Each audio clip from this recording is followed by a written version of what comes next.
Básicamente, las poblaciones de patógeno y poblaciones de plantas, o sea, y la interacción de esas dos poblaciones, y es la enfermedad con la influencia do hombre y ambiente.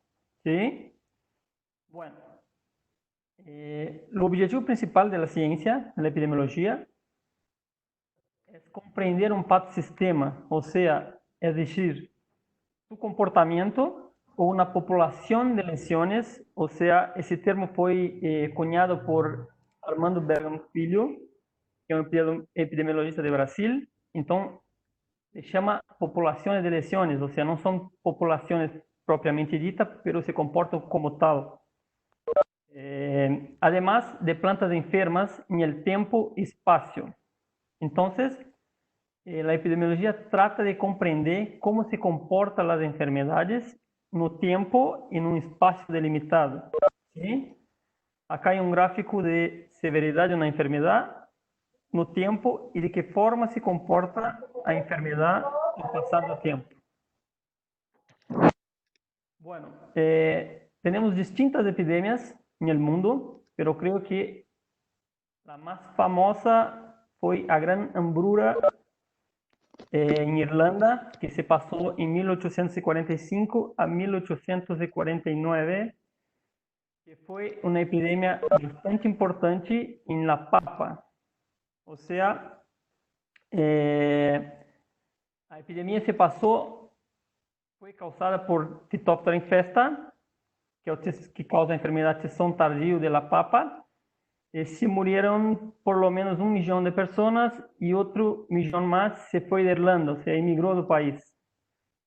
A enfermidade dizimou todas as plantações de papa, que era a base da alimentação do povo de Irlanda. Então, creio que essa foi a mais grande epidemia do mundo. E aí vamos. Bueno, afinal, o que é uma epidemia? Ou seja, a que se refere uma epidemia? Nada mais é do que o aumento da enfermidade em uma população de plantas em intensidade e extensão, é decir, um aumento de grado da incidência ou um aumento de área geográfica ocupada por la enfermedad. Pero también hay que ver que la epidemia puede ser negativa, o sea, a enfermedad puede regredir, sea por un tratamiento químico, sea por queda de hojas enfermas. Entonces hay epidemias negativas también, no solamente aumento de enfermedad. Acá estão os processos involucrados na epidemia, ou seja, é um câmbio dinâmico, um processo dinâmico na epidemia. Estão involucradas populações de plantas e populações de patógenos, e no tempo e espaço, ou seja, as duas dimensões físicas de interesse do estudo das epidemias, tempo e espaço. Então, se vê acá que, por exemplo, temos dias após o plantio, no dia 54 começou uma epidemia e teve seu pico ao dia 89. Então, nessa dinâmica temporal, justamente é que estuda a epidemiologia, o que passa nesse tempo e no espaço. Bueno, acá se vê a intensidade ou severidade da epidemia. Acá temos enero, fevereiro e março. Acá se vê que uma epidemia começa em fevereiro. Há uma área marcada acá abaixo e com o passar do tempo se intensifica a intensidade da enfermidade, cresce no tempo e no espaço, e já em final da epidemia já temos como que toda a área coberta por la enfermedad. O sea, ¿cuál es la importancia de estudiar epidemia para la agricultura? Primero, permite estudiar la evolución de enfermedades en poblaciones hospedantes, o sea, de qué forma se comporta un patógeno en una población de plantas.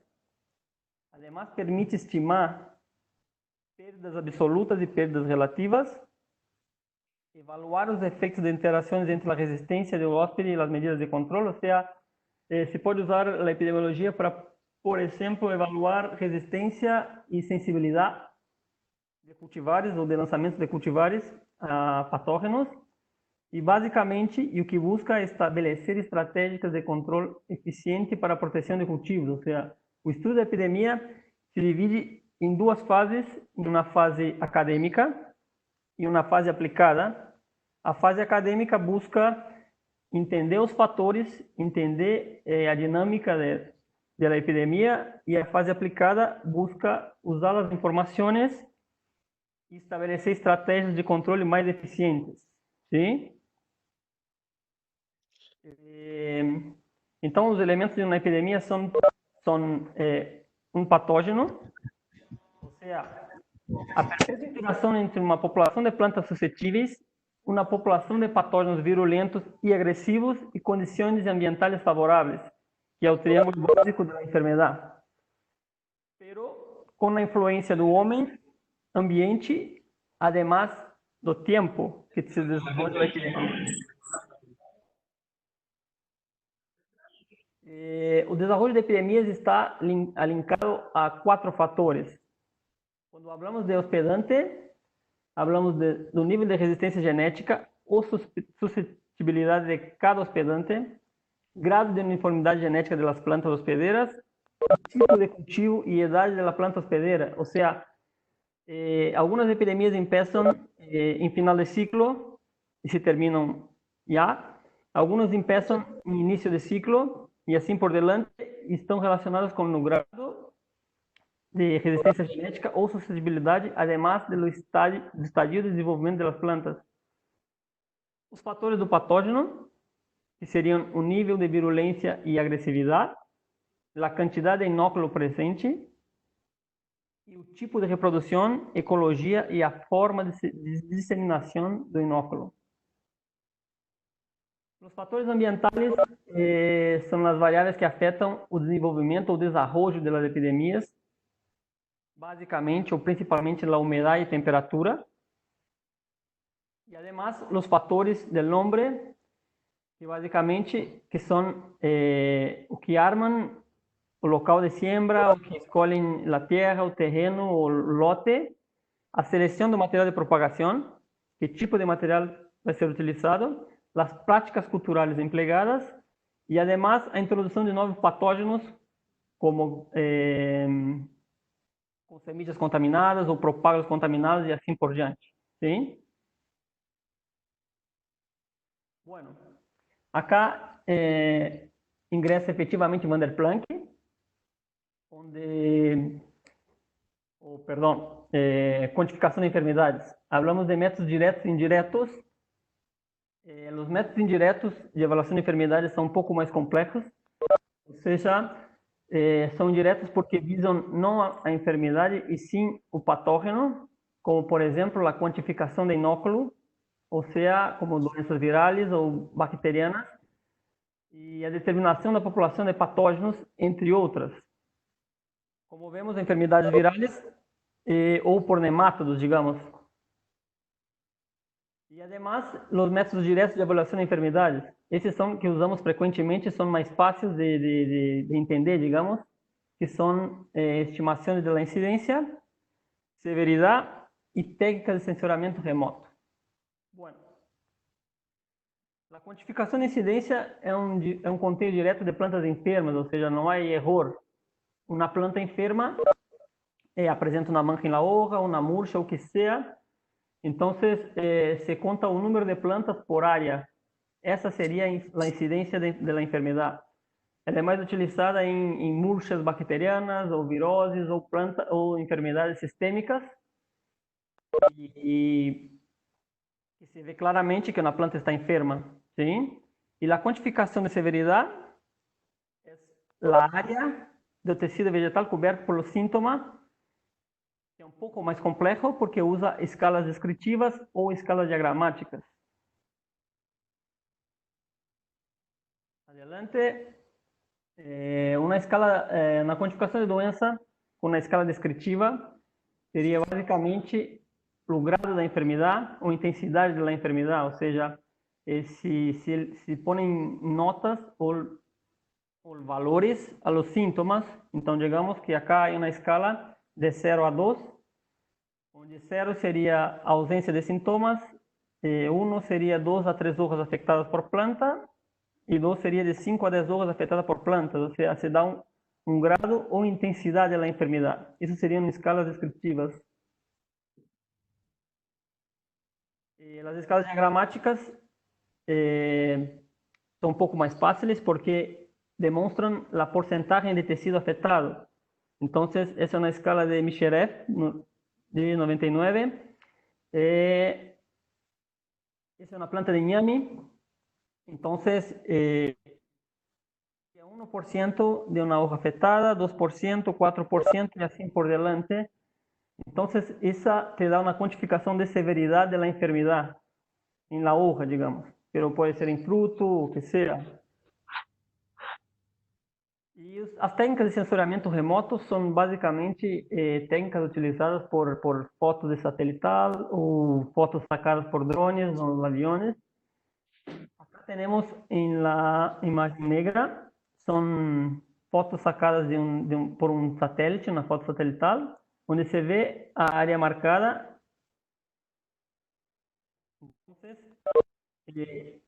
demonstra que há uma eficiência de aplicação de fungicida nessa área verde, onde são as plantas sanas, digamos assim, e acá onde não houve aplicação, há uma coloração roja, que são plantas enfermas. Acá passa o mesmo, e acá também. Então, isso seriam formas de análise ou quantificação da enfermidade com uso de sensoriamento remoto, sim? Además, a área abaixo da curva do progresso da enfermidade, que nos mostra a proporção de enfermidade em el tiempo. Então, acá se vê em X0, seria o início da epidemia, em XT, que seria a decorrência da epidemia, Y0, que seria onde empieza a epidemia, e YF, que seria a quantidade final de enfermedade. A área abaixo, a curva, se mostra a quantidade de enfermedade no tempo, como se comporta a enfermedade no tempo. Então, essa área representa a severidade da enfermedade e a área coberta da população de plantas por la enfermedade. ¿Sí? Bueno, acá sim, acá ingressa Van der Planck, onde classifica as enfermedades e as epidemias de duas formas, ou seja, enfermedades monocíclicas e enfermedades policíclicas. A grande distinção, ou seja, uma enfermidade monocíclica ocorre um solo ciclo da enfermidade dentro do ano de cultivo da população das plantas. E as enfermidades policíclicas, ou seja, os ciclos se repetem inúmeras vezes dentro do ciclo de cultivo da planta. Ou seja, então, acá temos uma enfermidade monocíclica, que é representada por la murcha de tomate por verticílio. Então, se começamos o ciclo acá, vamos a ver que o microesclerócio está no suelo. A raiz do tomate libera exudatos que induz a germinação do microesclerócio. A partir daí, o microesclerócio germina, infecta e penetra a raiz do tomate, coloniza o córtex, produz esporas no xilema, ou seja, internamente na planta. Acá forma conilhos entope os vasos, ou seja, atinge o sistema vascular e, además, apresenta cloroses, ou seja, não há ciclo após ciclo de enfermidade, não há produção de inóculo secundário. O inóculo primário se queda adentro da planta, há a senescência do tecido, o tecido morre, se muere e volta ao solo na forma de estrutura de esclerócio. Então, o inóculo primário ocorre uma sola vez, não há formação de inóculo secundário. Sim?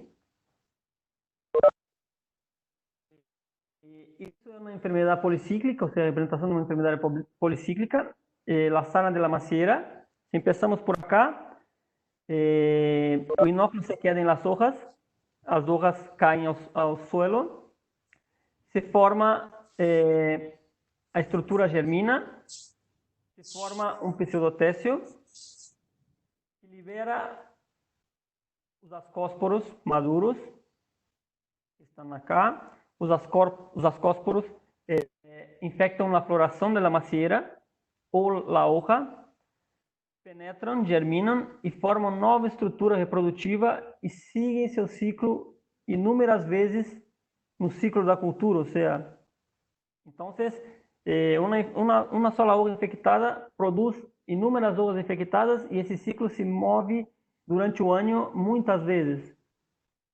¿Sí? Então, há o ciclo primário, o inóculo primário e o inóculo secundário que contamina outras hojas e produz um aumento excessivo em la epidemia, digamos, se não for controlado, justamente por a produção contínua de inóculo, ou seja, e assim por diante.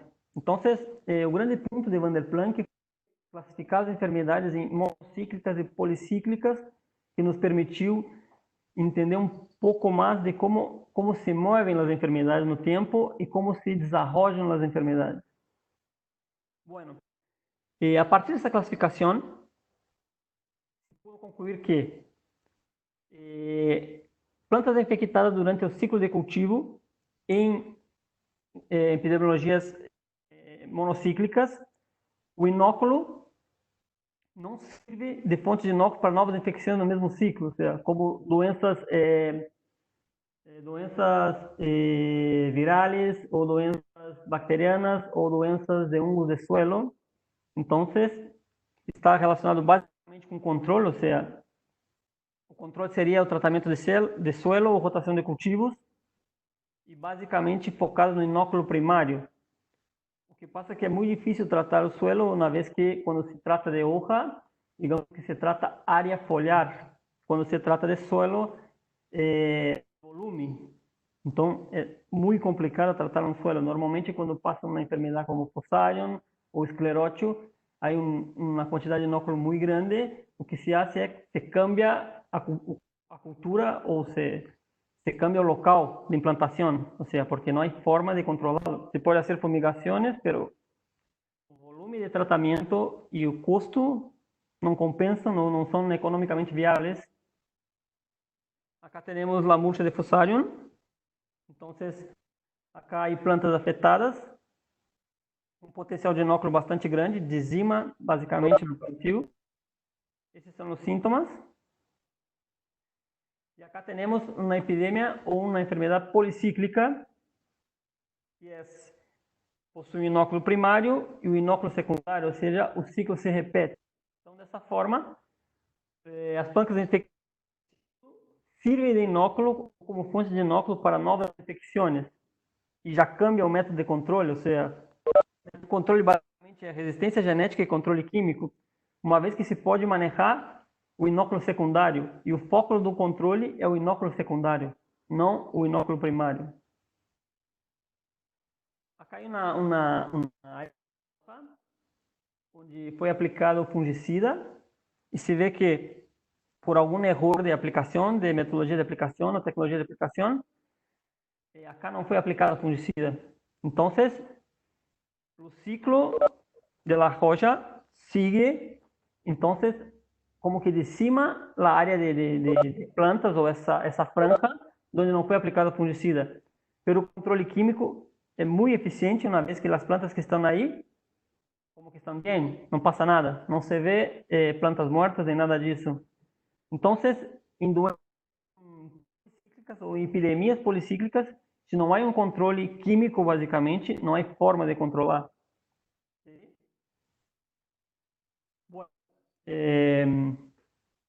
Hablamos dos conceitos básicos de epidemiologia e agora falamos um pouco de modelos preditivos de enfermidades.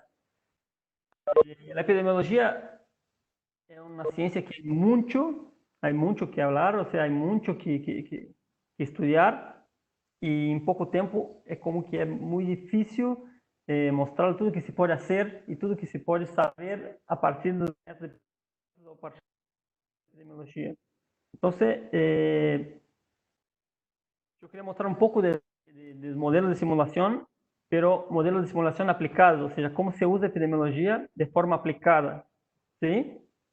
Entonces, segundo Zadox, un modelo de simulación de culturas es básicamente una representación simplificada de la realidad, o sea, una forma de usar los principales parámetros para simular un evento real a partir de cálculos que não é tão simples, pero se tem logrado bastante bien. Bueno, quais são os principais objetivos da modelagem e simulação de enfermidades de planta?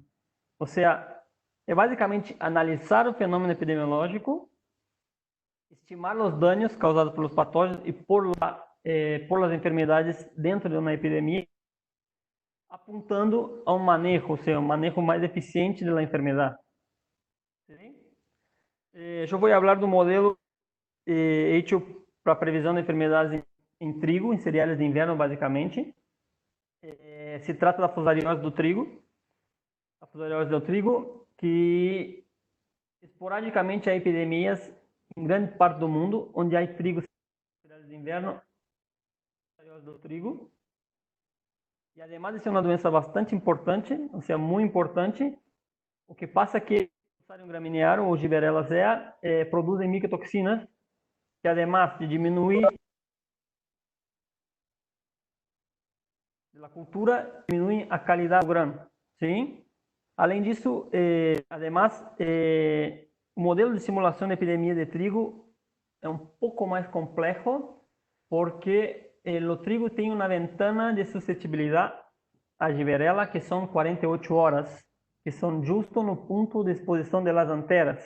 Ou seja, na floração do trigo, se o fungo não infecta neste momento, não há infecção posterior. Ou seja, não há epidemia, não se gera a enfermidade.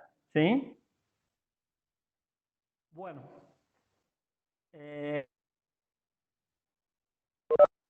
Como já havia falado, há distintos registros de epidemias. É uma enfermidade que se estuda por lo menos 40 anos, 50 anos.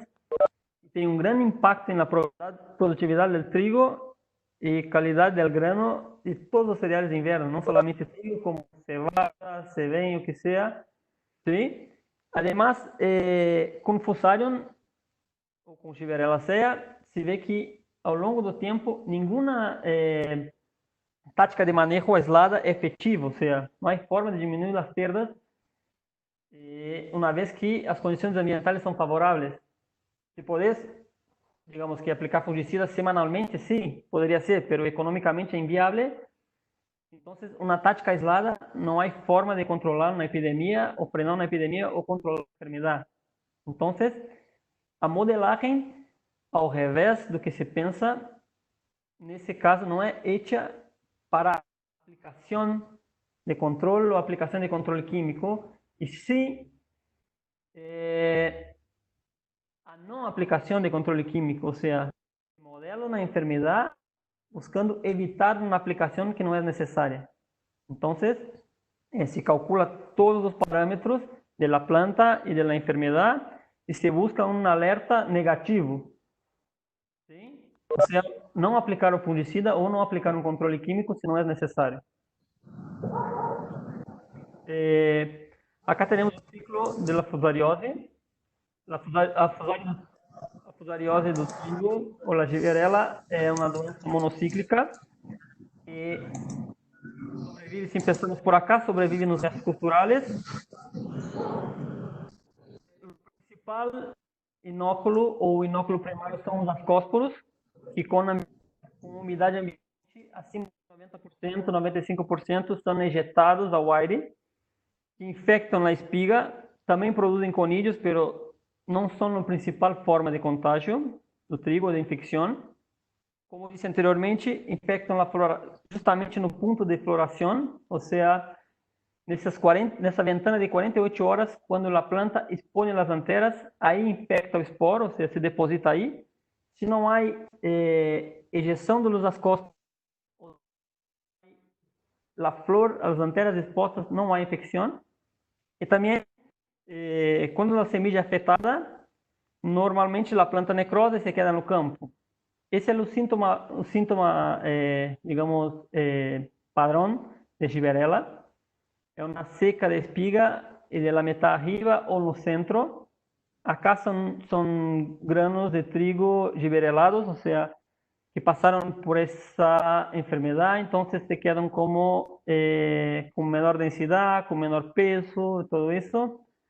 Acá são las semillas em meio de cultivo, com colônias de Fusarium, e acá são as esporas. Bueno, eu vou falar um pouco de um modelo que se chama Gibsim, que foi desenvolvido por la Embrapa.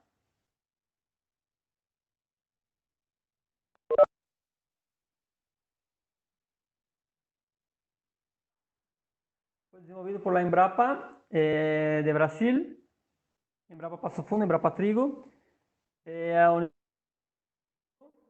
e a UFPEL, Universidade Federal de Pelotas. Acá está.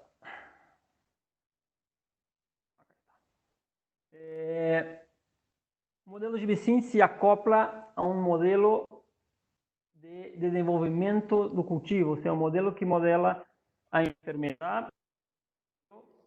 Há que modelar o desenvolvimento da planta, ou seja, os estados de desenvolvimento da planta, además do modelo da enfermidade, uma vez que a giberela do trigo ou as epidemias de giberela ocorrem também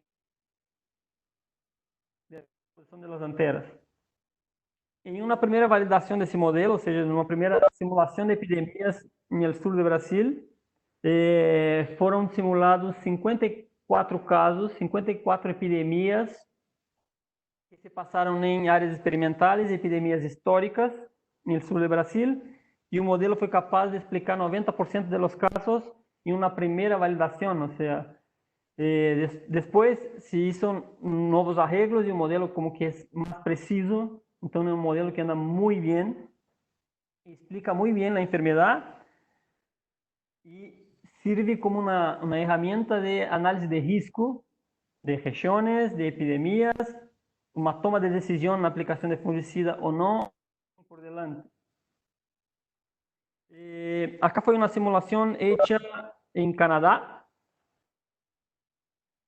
com a probabilidade de produção de micotoxina são produzidas pelo fungo Fusarium ou por Giberella sea, e há uma correlação direta entre uma epidemia ou uma infecção por Fusarium e a produção de micotoxina. As duas principais micotoxinas são DON e ZEA, que estão acá, que causam problemas em humanos e animais. E tem os países que importam ou exportam o trigo têm seus limites de micotoxina nos granos. Então, em Canadá, foi capaz de simular, alertar o risco de uma epidemia e, a partir do risco da epidemia, estimar a produção de micotoxinas por esse fungo dentro dessa epidemia. Então, essa região, em rojo, tem uma alta probabilidade de produção de micotoxina diante de uma epidemia de Giberella. Isso nos alerta a área ou nos permite fazer uma aplicação preventiva e diminuir os impactos da epidemia ou, por lo menos, diminuir o impacto da produção de micotoxina. Bien. Bueno, se baseia, foi feito com o modelo Gibsim, o que passa é que foi feito para cevada, no sul do Brasil. Eu queria mostrar um pouco de como funciona um modelo matemático e um modelo de previsão, estimativa de epidemias, e quais são os impactos. Ou seja, não é um tema solamente de clima, de umidade, temperatura, embora sejam os fatores mais importantes em las enfermedades de plantas, pero não solamente. Ou seja, uma epidemia é controlada por distintos fatores e eu quero mostrar uma pequena parte de que fatores são esses que interferem no modelo, ou seja, que estão involucrados dentro de un modelo de estimativa de enfermedad ou de epidemia? Bueno, em função dos cereais de inverno, o do trigo, o da cevada, tem esse tema de la enfermedad causar infecção justo quando expõe as anteras e tudo isso. Há que fazer uma estimativa de estadios de desenvolvimento da planta, ou seja, simular o desenvolvimento da planta, además de simular a enfermidade ou a aparição da enfermidade. Então, solamente para simular o desenvolvimento da planta, o número de inputs ou de informações que necessita o modelo para transformar o ciclo biológico da planta em um cálculo matemático são demasiadas, ou seja, são muitas informações. Eu mostro uma parte muito chica, ou seja, do que se necessita para calibrar ou fazer um modelo funcionar. Digamos, os principais ou as informações principais são manejo, características de solo e clima, claro. Bueno, quais são as características de solo que necessita as informações de solo que necessita o modelo? Basicamente são química, física e a disponibilidade de água. Sim? Esses são inputs solamente de suelo que necessita o modelo. O manejo a informação que se insere no modelo são todos os manejos que se fazem como irrigação, como aplicação de fungicida, herbicida, inseticida, todos que se insere como input no modelo. Además de la informação da planta, por supuesto, que cultivar é, que espécie é, o ecotipo, como se comporta a planta nesse clima, nessa região, nesse lote. Sim? E o clima, as informações são temperatura máxima, mínima, precipitação e radiação solar. Bueno, uma vez esse paquete de dados ingressado no modelo, se gera um cálculo matemático, se faz a simulação e o output do modelo, ou seja, o resultado que te dá o modelo, é basicamente os estados de desenvolvimento da planta em dias, quanto tempo demora desde a sembra hasta a floração ou a produção dos primeiros granos, o grano leitoso, o grano duro e assim por diante. Además, te dá informações de quantidade de água, carbono e nitrógeno. Sim?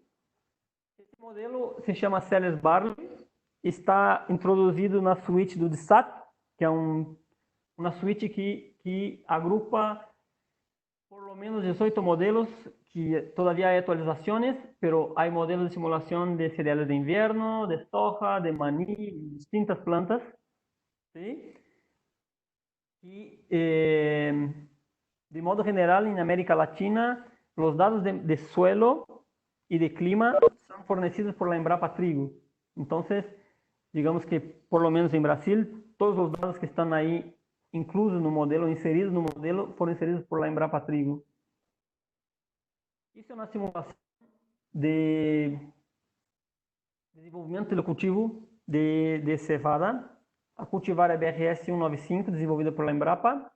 Então, vocês vê que, se pode ver que há duas formas de prova, ou seja, maturação vernalizada e não vernalizada. Os cereais de inverno, de modo general, necessitam para que completem seu ciclo de vida e ciclo reprodutivo e tudo mais. Então, se provou não vernalizado. Acá se vê que os estágios de desenvolvimento da planta mensurado, ou seja, que se mensurou os estágios, se mediu os estágios, a cada ponto se marcou a planta. Essas plantas foram analisadas todas as semanas, do início ao fim do ciclo, ou seja, uma vez por semana, cada 7 dias se analisava as plantas, se media a área de hoja, o distanciamento entre nudos e tudo mais, para definir os estágios de desenvolvimento. Sim? E acá são os estágios de desenvolvimento simulados, ou seja, o que foi com o que foi medido, foi mensurado, de input para o modelo, e assim podemos simular o desenvolvimento da planta no modelo Celes-Barley. Você vê que a um primeiro momento houve uma mesma tendência, tanto invernalizado e não vernalizado, ou seja, pero todavia faltam ajustes, uma vez que muitas informações o modelo não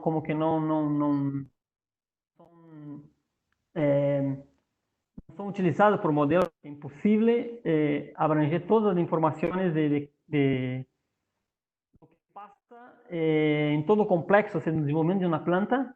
É impossível que se ponga como input em um modelo todas essas informações. Então, o que fazemos nós outros é escolher algumas informações ou alguns inputs que são os mais importantes.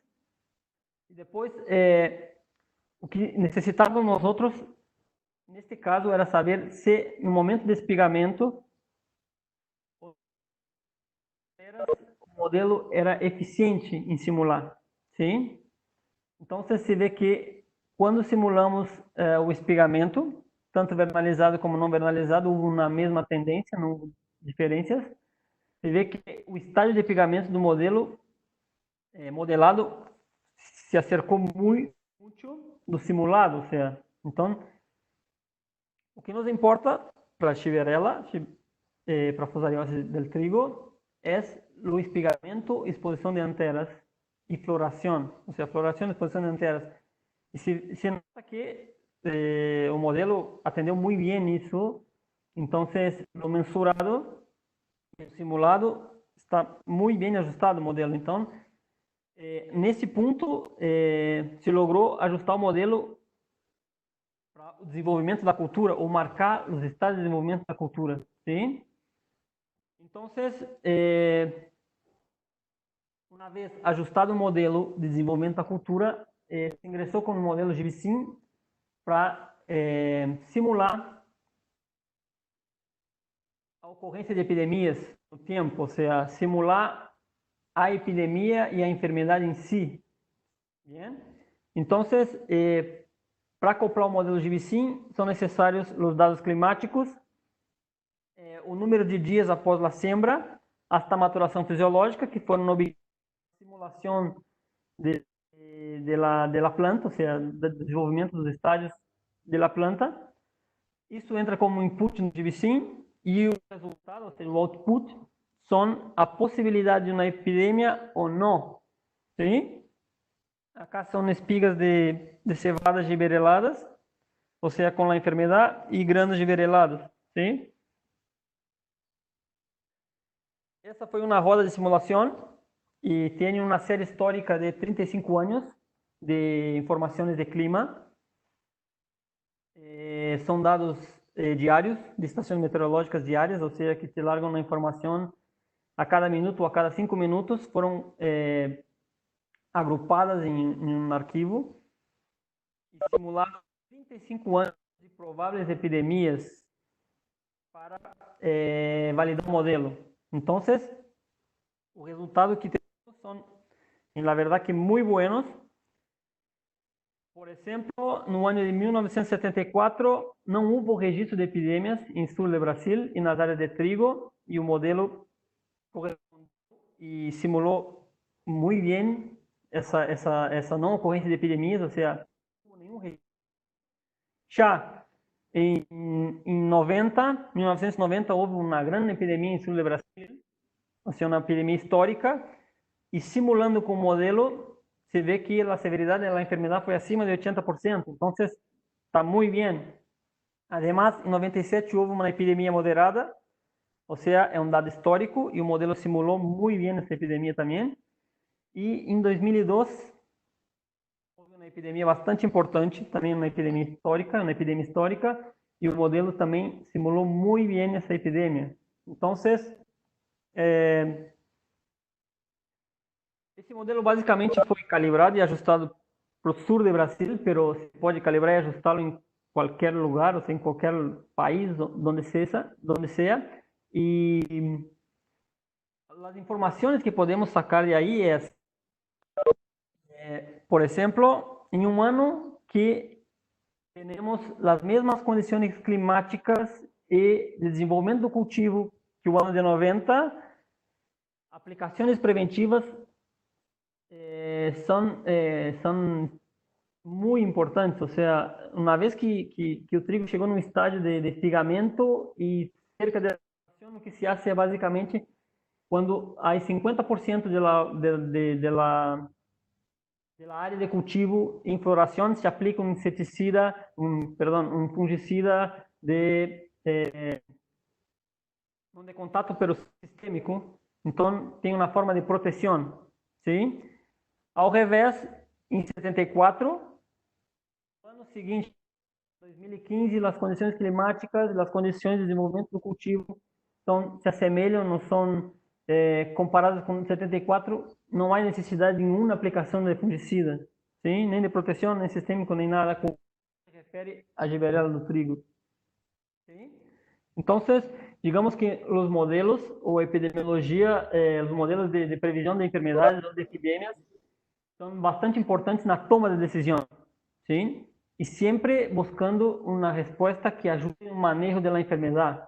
E sempre, ao revés do que se pensa, se usa um modelo para evitar uma aplicação que não seria necessária e não uma previsão de que seja necessário uma aplicação de fungicida. Se usa um modelo para evitar a aplicação desnecessária. Bueno, creo que fue un poco rápido, pero yo quería agradecer principalmente a Israel y a Víctor. La verdad, hacía como por lo menos 15 años que no nos veíamos y tampoco con ese tema de epidemia nos vimos por la compu, pero bueno, es un placer y bueno, o que necesiten en mi correo, alguna información que sea y estoy a disposición. Muchísimas gracias, doctor Nelson. Definitivamente para nosotros es un placer haber escuchado su presentación y con certeza va a permitir de que podamos un poco tener más conocimiento, ¿no? Acerca de la epidemiología, ¿no? Que es bastante poca que tenemos en nuestro país. Sin embargo, tenemos varios profesionales que ya vienen trabajando en el área, ¿no? En ese sentido, le agradecemos bastante su presentación. Ahora sí pasaríamos a la ronda de preguntas. Quien desee hacerlo, por favor, escriba por el chat que acá lo leemos y le hacemos la pregunta respectiva, o si desean también pueden hacerlo activando su micro y personalmente le hacen llegar la pregunta en estos momentos.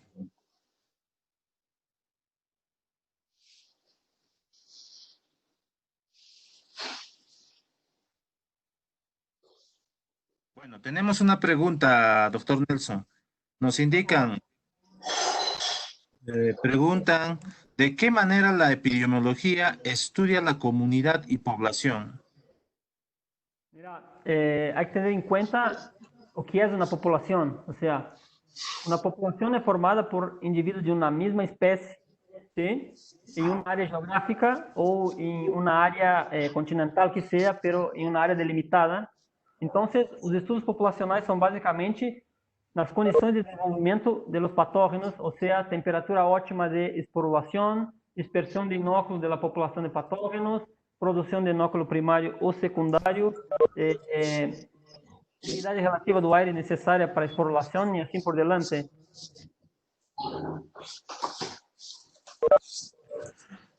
Ok, otra pregunta que nos hacen llegar es de que ¿dónde se puede obtener mayores ejercicios de modelamiento de epidemiología? O sea, ¿qué autores usted recomienda? Bueno, a mí me gustaría hablar de Brasil, o sea, yo lo conozco a todos personalmente. Yo te diría que Emerson Del Ponte, de la Universidad de Viçosa, es un epidemiologista muy bueno de Brasil. Bergamin Filho, de Exalc USP, Liliana Amorim, son epidemiologistas fantásticos. José Maurício Cunha Fernandes, de Embrapa Trigo. Willington Pavan, de UPF, Universidad de Paso Fundo, además de los autores que están en Estados Unidos, que son muy buenos, Jim Jones, por ejemplo, y no sé, y tantos otros. Lo que yo puedo hacer es, si me mandan un mail o un correo, yo lo hago un listado y lo envío. Ujú. Otra pregunta que nos hacen llegar acá es, ¿hay epidemiología que beneficia al agricultor? Epidemias que benefician al agricultor. Esa es la pregunta. Creo que lo que han querido de preguntarte es más bien si el estudio de la epidemiología beneficiaría en el conocimiento del agricultor. Mira, o estudo da epidemiologia está enfocada em el manejo, ou seja, o controle da enfermidade. E sim, se tens conhecimento de como se comporta a população de plantas e a população de patógenos associado aos fatores climáticos, basicamente, digamos assim, de modo simples, ajuda basicamente na toma de decisão, ou seja, na toma de que forma manejar o cultivo. E sim, tudo é, ou seja, mesmo não estando incorporado no agricultor, ou seja, se crê que não está incorporando a epidemiologia no seu dia a dia, está. Sabe quando há muita chuva, ou há umidade no ar, ou há precipitações constantes, sabe que por aí pode vir uma enfermidade. Ou se a temperatura é alta, por aí há um controle preventivo, isso é epidemiologia, ou seja, avaliou a população de plantas, avaliou a possibilidade de uma enfermidade e hace uma aplicação. Ujú. Otra pregunta que tenemos es, ¿cómo yo puedo identificar una epidemia negativa y una epidemia positiva? Uma epidemia positiva é o que estudamos nós outros, basicamente, ou seja, o aumento da severidade da enfermidade no tempo, em uma área, um lote, o que seja. Então, essa enfermidade aumenta em relação ao tempo, então é uma epidemia positiva. E uma epidemia negativa seriam, por exemplo, em final de ciclo ou início de ciclo, quando hojas com sintoma se caem das plantas e brotam novas hojas, como em árvores, como em florestales. Caem as hojas enfermas e brotam novas hojas. Então, a incidência da enfermidade como que diminui. Não sei se me hago entender, não sei se me entendem, pero a incidência, que é uma medida que usamos para epidemiologia, diminui, porque as hojas enfermas se caem e novas hojas surgem e sem a enfermidade. Então, isso seria uma epidemia negativa. Ou um momento que se hace um controle químico, então a epidemia se corta aí e novas hojas surgem. Então, quando comparamos no tempo, o número de hojas enfermas é menor, ou seja, é mais baixo a partir do momento que novas hojas surgem. Então, isso seria uma epidemia negativa. Yo creo que sí, ¿no? Quedó bien claro, yo creo, en ese aspecto, ¿no? Especialmente en cultivos perennes vamos a observar ese tipo de datos, ¿no? Pregunta, ¿qué coeficiente de determinación deberá tener el modelo para ser un modelo eficiente? Mira, coeficiente, digamos, de eficiência do modelo, arriba de 90%, 95%. Se é isso, se refere a isso? Eso es lo que trata de decir, ¿no? O sea, ¿qué coeficiente de determinación deberá tener el modelo para ser un modelo eficiente? Entonces, imagino que se está refiriendo a los diferentes modelos que tenemos, ¿no? Claro. Ujú. Bueno, quedó medio extraño la pregunta. Pasemos a la siguiente. ¿Cuál es el número mínimo de epidemias que se debe analizar para hacer un modelo de predicción?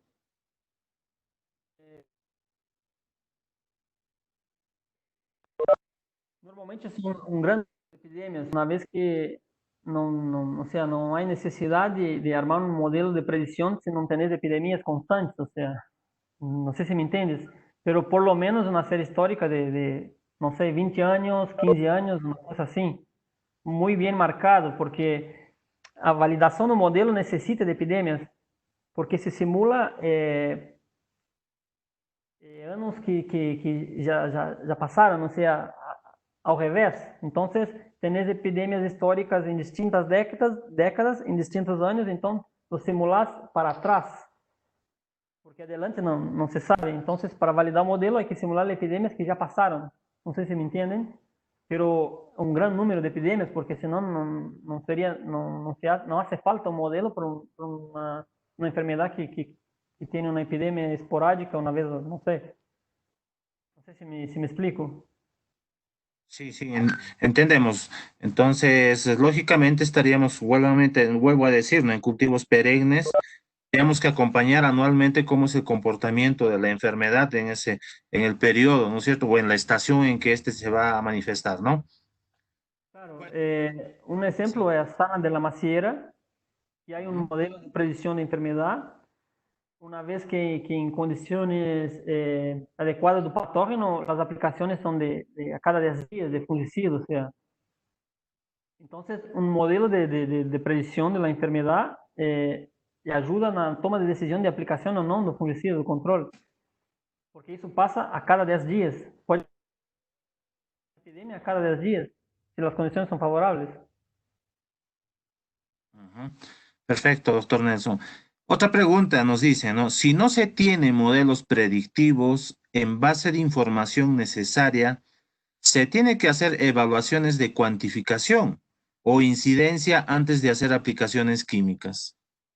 Seguro. O que pasa es que ahí hay que hacer una distinción de incidencia y severidad, porque digamos, incidencia te da un número absoluto de plantas enfermas o de plantas con síntomas, digamos así. Que por ahí te da como que una información, es una muy buena información, pero por ahí te da como desesperación porque tenés, digamos, 90% de las plantas con síntomas y te da un número muy alto y nada más es do que una pequeña mancha en la hoja. O sea, no te causa ningún daño en la planta, pero la incidencia es muy alta. No sé si me explico. Y la severidad, sí, el progreso de la enfermedad y la área de la lesión. ¿Cuánto crece esa lesión no tiempo? No sé si me explico. Entonces hay que evaluar las dos cosas, o sea, la incidencia y la severidad de la enfermedad. Solamente a incidencia no te da, digamos, información de toma de decisión. Sí. Porque una mancha en la hoja es una planta que tiene un síntoma, entonces es incidencia, pero no te causa ningún problema en la productividad. Ya. Otra pregunta, Ujú.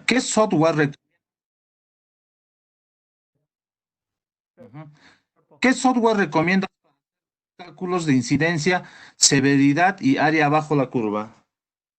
Mira, la área abajo de la curva es una fórmula matemática que se hace en NET. O que utilizo es eso. Después lo puedo pasar, no hay problema.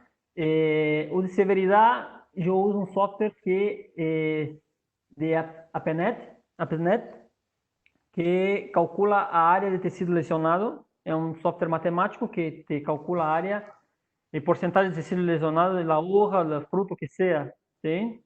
Básicamente son los dos que yo uso. Ujú.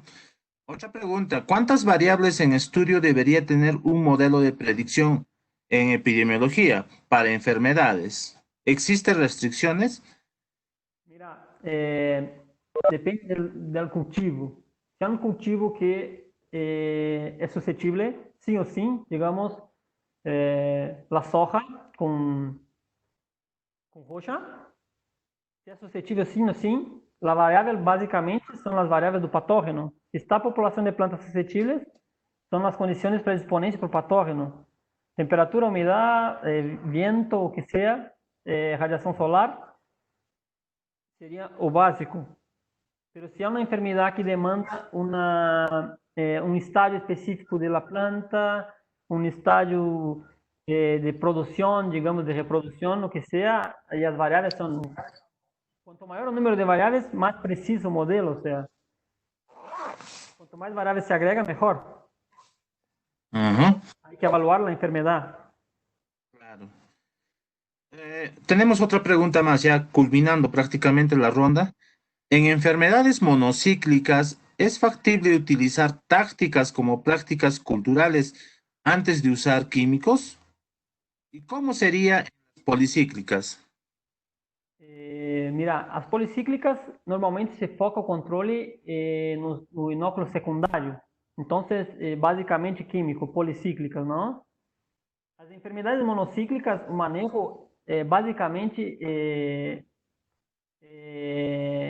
evitar o ingresso do patógeno na área, ou seja, rotação de cultivos,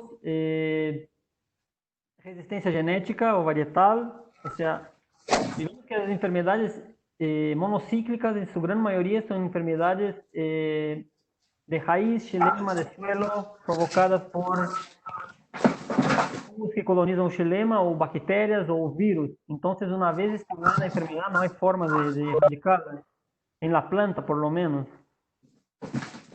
Então, o sea, o manejo de enfermedades monocíclicas são resistência varietal, rotação de cultivos e evasão, ou seja, evitar o ingresso de patógeno na área. Tenemos una última pregunta ya para culminar y es la siguiente. En términos de costo, de los modelos existentes, quienes mantienen los costos de los modelos de predicción, ¿a qué se debe? Ello debido a que han habido modelos que fueron sustentados por agricultores y acabaron no siendo viables económicamente.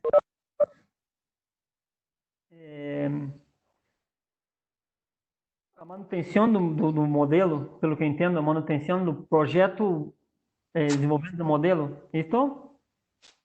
Ajá, exactamente. Bueno, los modelos de evolución necesitan una demanda muy importante de datos, de inputs. O sea, es difícil para un organismo que no sea gubernamental obtener la información.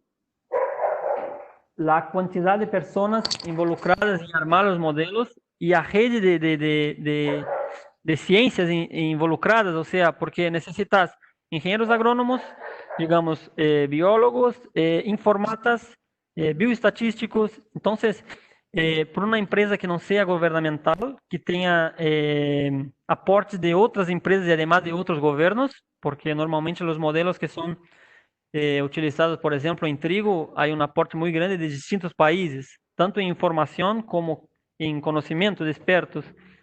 Então, eu creio que uma empresa que não é governamental se torna muito difícil mantê-los por isso. E, además, os modelos, sim ou sim, têm que ser atualizados anualmente. Eu diria que mensualmente há uma atualização. Ou seja, novos dados são ingresados na plataforma. Bueno, doctor Nelson, agradecemos más bien su participación. Estamos seguros que todo el conocimiento que usted nos ha impartido es fundamental para que podamos sacar algunas dudas. A los diferentes asistentes, por favor, el correo lo está compartiendo el doctor Nelson para que puedan realizar las consultas. Inclusive de repente les puede referir algún material de estudio para que ustedes puedan sacar muchas más dudas que ustedes tengan. En ese sentido, también les indico a los asistentes de que se había indicado que se iba a realizar un sorteo para un certificado, ¿no? En el cual se encontrará el nombre completo de la persona que ha sido sorteada para el certificado en la página del núcleo de estudios. No en tanto, antes de culminar la presente presentación, debo indicarles que nuestro siguiente webinar que vamos a organizar será en el en el día 03 de julio con el tema Sistemas de Evaluación en Campo de Plagas, Enfermedades y Malezas. En el cual vamos a tener el honor de que nos presente las diferentes experiencias que cuenta la ingeniera Rosario Bravo Portocarrero, quien es también docente e investigadora de nuestra Universidad Nacional del Altiplano. En ese sentido, agradecemos de antemano su participación y les esperamos en la siguiente ponencia que vamos a tener. Doctor Nelson, una vez más, muchísimas gracias más bien por habernos apoyado y lógicamente que vamos a estar en contacto con usted con la finalidad de poder intentar resolver los diferentes problemas que tenemos en el campo, más que todo en la parte de lo que epidemiología, que es fundamental debido a que en otras regiones de nuestro país tenemos también cultivos que tienen muy serios problemas en ese sentido. Muchísimas gracias y a todos los demás participantes, gracias por su presencia. Hasta otra oportunidad. Hasta luego. Gracias, Gael. Muchas gracias, Víctor.